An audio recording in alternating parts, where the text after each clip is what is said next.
කොහොමද ඒ ගැම්ම බේරි වැවෙන්න ආවලා බයියෝ ටික යව්වේ. ඔය අද සමහර තැන්වල කුණුහරුප කියන්නේ කෙඳිරි ගාන්නේ ඒ බයියෝ.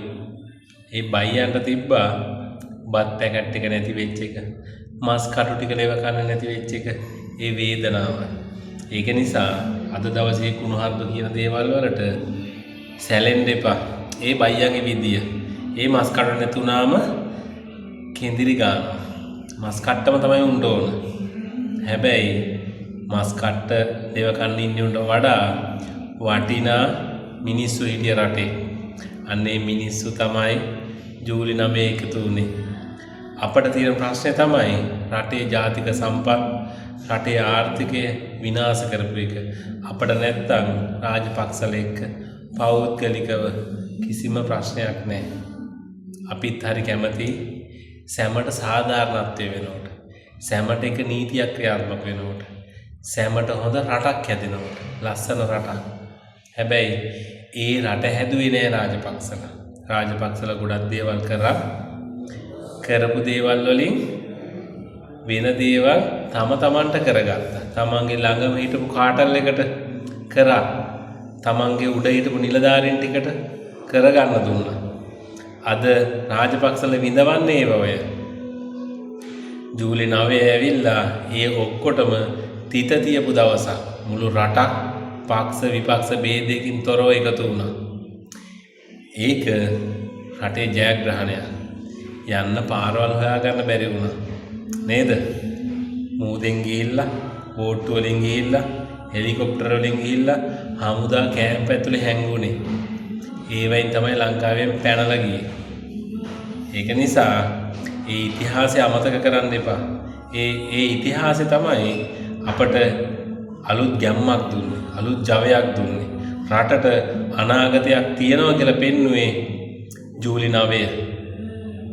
ඒකට අපි ගෞරව කරන මුළු රටේම ජනතාවට මේකට සහයෝගය දුන්නු, මේකට එකතු වුණු පක්ෂ විපක්ෂ ભેදකින් තොරව හැමෝටම. එදැයින් පටන් ගත්ත අරගලය මුළු රට පුරා ව්‍යාප්ත වුණා. මුළු ලෝකෙම හිටපු ශ්‍රී ලාංකිකයෝ රාජපක්ෂල පන්නන සටනට එකතු වුණා. මුළු ලෝකෙම. ඒක තමයි ලොකුම ජයග්‍රහණය. මුළු ලෝකෙම එකතු වුණා. ලෝකෙ හිටපු හැම රටකම ශ්‍රී ලාංකිකයෝ ශ්‍රී ලාංකික කියන හඬින් නැගිට්ටා. අපේ රට මේ විනාශ කරන්නේ. අපි යවන සල්ලි ටික විනාශ කරන්නේ. ඒක නිසා මේ මොහොතෙත් කාට හරි දැනෙන්න පුළුවන් මේ ආණ්ඩුව පන්නන්න. මේ ආණ්ඩුව ඇවිල්ලා පන්නන්න හදපු ආණ්ඩුවක් නෙමෙයි. මේ මොහොත වෙනකන් තමන්ගේ පක්ෂේකාට විපක්ෂේකාට හරියට සාධාරණව යුක්තිය ඉෂ්ට කරනවා. වැරද්ද කරොත් වැරදිකාරයට හරියට නීතිය ක්‍රියාත්මක කරනවා. අතපෙවීමකින් තොරව. උදාහරණකින් කියනවා නම් මීගමේ කුඩු අහුණාම මහින්ද රාජපක්ෂ හෙලිකොප්ටරෙන් ගිහිල්ලා ලාංසව බේරගත්තා වගේ මේ ආණ්ඩුව වැඩ කරන්නේ. එහෙමත් නැත්නම් තංගල්ලේ බන්ධනාගාරේ ගැටුමක් ඇති වෙච්ච වෙලාවේ හිරකරුවෝ උද්ඝෝෂණය කරපු වෙලාවේ මම මහින්ද අමරේ බැහැපන් කියලා ප්‍රශ්න විසඳන්න යන්න කවුරුත් නැහැ. එහෙම සම්බන්ධතා පාතාල එක්ක, කුඩුජාවාරම් එක්ක, අවිගන්ධනු එක්ක මේ ආණ්ඩුවට නැහැ. ඒක නිසා මේක ජනතාවාදී ආණ්ඩුවක්. අපි මේක ආරක්ෂා කරන්න ඕන. මේක ආරක්ෂා කරන්න ඕන. අපි පෙනී හිටින්නේ ඒක වෙනුවෙන්. අපට කිසිම ප්‍රතිඵලයක් නැහැ වෙන. අපිට ආණ්ඩුවෙන් පඩි ගෙවන්නේ නැහැ.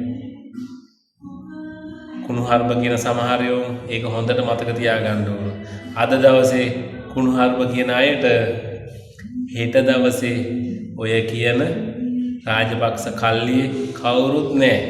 පුළුවන් නම් එක නමක් කියන්න නඩුවක් නැති මහින්ද රාජපක්ෂ, සිරන්ති රාජපක්ෂ, ගෝඨාභය රාජපක්ෂ, බැසිල් රාජපක්ෂ, සසේන්ද්‍ර රාජපක්ෂ, යෝසිත රාජපක්ෂ, චිච්චි එයත් ඉන්නවා. කවුද ඉන්නේ? ඒ මුල් පුරුක ඊළඟ කට්ටිය මැති ඇමතිවරු අනුර කුමාර දිසානායක කියපු ඉස්සරහ රවුම විතරක් නෙවෙයි පාර්ලිමේන්තුවේ පිටිපස්සේ බැල්කනියේ අයත් කෝටි ගණන් වලින් ගහලා තියෙන්නේ.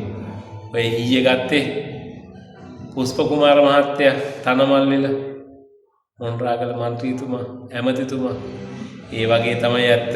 ඒක නිසා ජූලි 9 කියන්නේ රටට අනාගතය පෙන්නපු දවසක්, ජයග්‍රහණය ගෙනපු දවසක්, සතුටු වෙන්න ඕන දවසක්, රාජපක්ෂලාට චූ ගියපු දවසක්.